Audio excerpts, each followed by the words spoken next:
ఆధునిక జీవనశైలి మన ఆహారపు అలవాట్లను పూర్తిగా మార్చేసింది.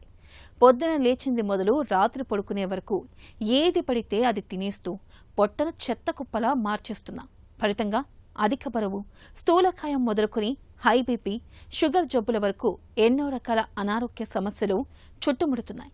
ఈ జీవనశైలి వ్యాధుల తాకిడిని తట్టుకునేందుకు, వాటి నుంచి బయటపడేందుకు మళ్లీ మనం పాతతరం అలవాట్ల వైపు మొగ్గు చూపడమే పరిష్కారమని, ఇందుకు చిరుధాన్యాలు శ్రేష్టమని చెబుతున్నారు నిపుణులు.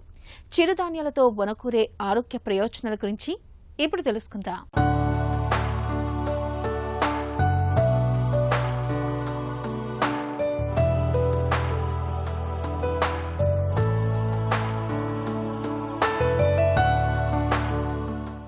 ఈ రోజుల్లో మనం తినే ఆహారమే మన శరీరానికి విషంలా పరిణమిస్తోంది. నాడు తిన్నవాడు మొనగాడు, నేడు తినేవాడు రోగాల కాడు అన్నట్లు పాలిష్ పట్టిన తెల్లటి బియ్యం, మైదాలను తింటున్నాం.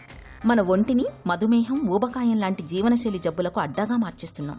ఈ నేపథ్యంలో ఇవాళ ప్రపంచమంతా మిల్లెట్స్ అంటే చిరుధాన్యాల వైపు పరుగులు తీస్తోంది. రాగులు, సజ్జలు, జొన్నలు, కొర్రలు వీటన్నింటినీ ఇవాళ సూపర్ ఫుడ్స్గా భావిస్తూ వాటిని నెత్తిన పెట్టుకుంటున్నారు.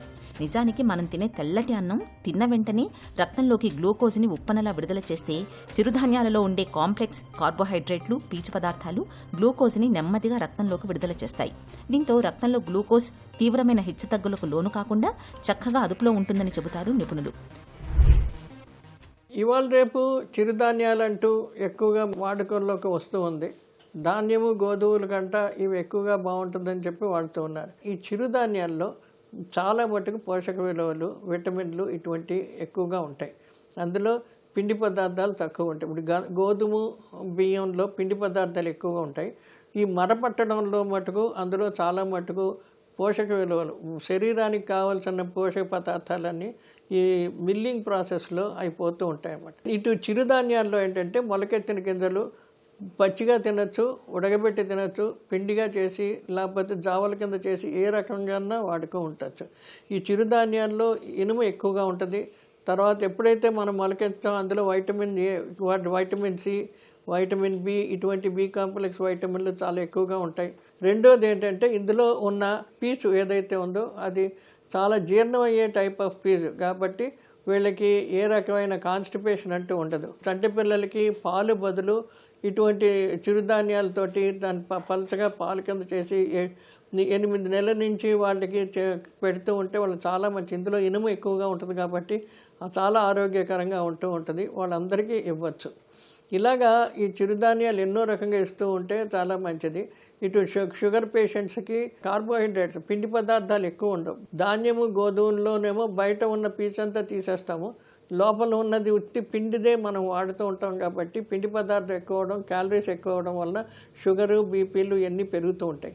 కానీ ఇటు ఈ చిరుధాన్యాల్లో ఏంటంటే మనం పొట్టుతో పాటు పిండి ఆడించి మనం చాలా మటు విసరకుండా వంటలు చేస్తాం కాబట్టి ఇది అంతా ఒంటికి ఫైబర్ కింద పట్టి కాన్స్టిపేషన్ ఉండదు.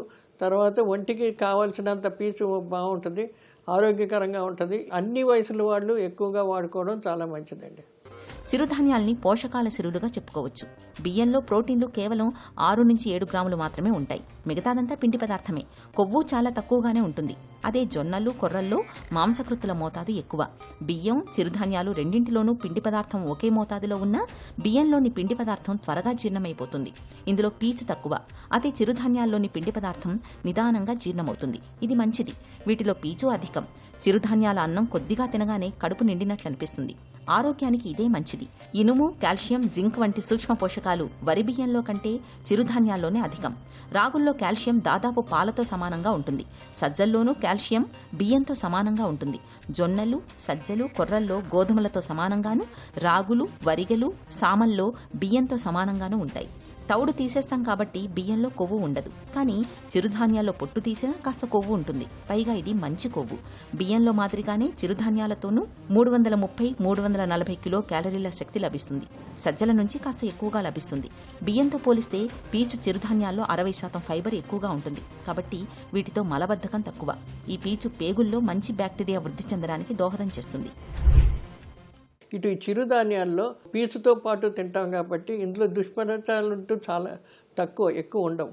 కానీ ఒకటి ఇప్పుడు కొన్ని రకాలు, ఇప్పుడు సోయాబీన్ అన్నం, అదేమో పప్పుదోలో వస్తుంది. అది ఇందులో రాదు కాబట్టి చాలామంది ఈ దీంట్లో కూడా చెప్తూ ఉంటారు. ఆ సోయాబీన్ మటుకు దాన్ని ఒక్కటే కొంత అరుగుదల స్తంభించదు కాబట్టి ఆ సోయాబీన్ నానబెట్టి దాన్ని ఉడకబెట్టి హై టెంపరేచర్లో చేసి వాడవలసిన అవసరం ఉంది. అది మనకి ఎక్కువగా ఇది వాడము. అది చాలా మటుకు పప్పు దినుసుల్లో వస్తుంది, ఇందులోకి ఎక్కువగా రాదు. మిగతా ఏంటంటే సజ్జలు, ఈ కొర్రలు ఇవన్నీ ఏంటంటే బియ్యం బదులు వాడుకోవచ్చు. దీంట్లో పీసు ఈజీగా డైజెస్ట్ అయిపోద్ది. దానివల్ల ఎంత వాడినా మంచిదే. ఎంత వాడినా అని అంటే ఏంటంటే మనిషి యొక్క ఆరోగ్యం బట్టి, వాళ్ళ వయసును బట్టి, వాళ్ళు చేసే పనిని బట్టి ఎంత క్వాంటిటీ వాడాలన్నది ఉంటూ ఉంటుంది.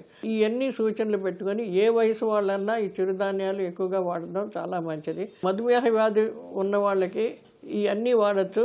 వాళ్ళ యొక్క శక్తిని బట్టి, వాళ్ళ యొక్క వయసును బట్టి, వాళ్ళు చేసే పనిని ఆధారించుకుంటూ బియ్యంకు బదులు ఈ ఎక్కువగా వాడుతూ ఉంటే చాలా మట్టుకు వీళ్ళకి డైజెషన్ వస్తుంది. తర్వాత ఇంకోటి ఏంటంటే షుగర్ వాల్యూస్ బాగా పెరగవు, షుగర్ కంట్రోల్లో ఉంటుంది. అని అలాగని చెప్పి బాగా ఎక్కువ తీసుకోకూడదు. దానికి కూడా ఒక మోతాదుగా ఒక జావలాగా కానీ, అన్నంలో కానీ, లేకపోతే రొట్టెలో కానీ అలాంటి ఎలా తీసుకున్నా పర్వాలేదు. అది కూడా క్రమబద్ధంగా టైమింగ్స్ వాడుకుంటూ ఏ టైం ప్రకారంగా ఆ టైం తీసుకుంటూ ఉండాలి. పర్లేదు కదా అని ఎక్కువ జావలాగా తాగేసి దాంట్లో షుగర్ వేసుకొని తీసుకుంటూ ఉంటే మళ్ళీ అది మామూలు బియ్యం జావ తీసుకున్నట్లే వస్తుంది. అలాంటి జాగ్రత్తలు తీసుకోవాల్సిన అవసరం ఉందండి. అతిగా తింటే అమృతం కూడా విషమే అన్న సామెత చిరుధాన్యాలకు 100కు 100% వర్తిస్తుంది. మిల్లెట్స్ తింటే షుగర్ తగ్గిపోతుందని నమ్మి 3 పూటలా కేవలం మిల్లెట్స్ అన్నం తినడం మంచిది కాదు. చిరుధాన్యాలలో ఫైటేట్స్, గోఇట్రోజన్స్ అనే యాంటీ న్యూట్రియంట్స్ ఉంటాయి. మిల్లెట్స్ని అతిగా సరైన పద్ధతిలో ఉడికించకుండా తింటే ఈ ఫైటేట్స్ శరీరంలోకి కాల్షియం, ఐరన్ చేరకుండా అడ్డుకుంటాయి. ఫలితంగా ఎముకలు బలహీనపడడం, రక్తహీనత రావడం జరుగుతుంది. చిరుధాన్యాలను మన ఆహారంలో చేర్చుకోవడానికి కొన్ని ఖచ్చితమైన నియమాలు ఉన్నాయి. మిల్లెట్స్ని వండటానికి ముందు కనీసం 6 నుండి 8 గంటల పాటు నీళ్లలో బాగా నానబెట్టాలి. ఇలా నానబెట్టడం వల్ల వాటిలో ఉండే హానికారకమైన ఫైటేట్స్ కరిగిపోయి పోషకాలు ఒంటికి పడతాయి. రాగి జావను మజ్జిగతో కలిపి అంబలిలా తీసుకుంటే శరీరానికి చలువ చేస్తుంది. వరి అన్నాన్ని పూర్తిగా బంద్ చేయాల్సిన అవసరం లేదు. వారంలో 3 లేదా 4 రోజులు రోజుకు 1 పూట మాత్రమే మిల్లెట్స్ని తీసుకోవడం ఉత్తమం. ముఖ్యంగా థైరాయిడ్ ఉన్నప్పుడు సజ్జలకు దూరంగా ఉండాలి.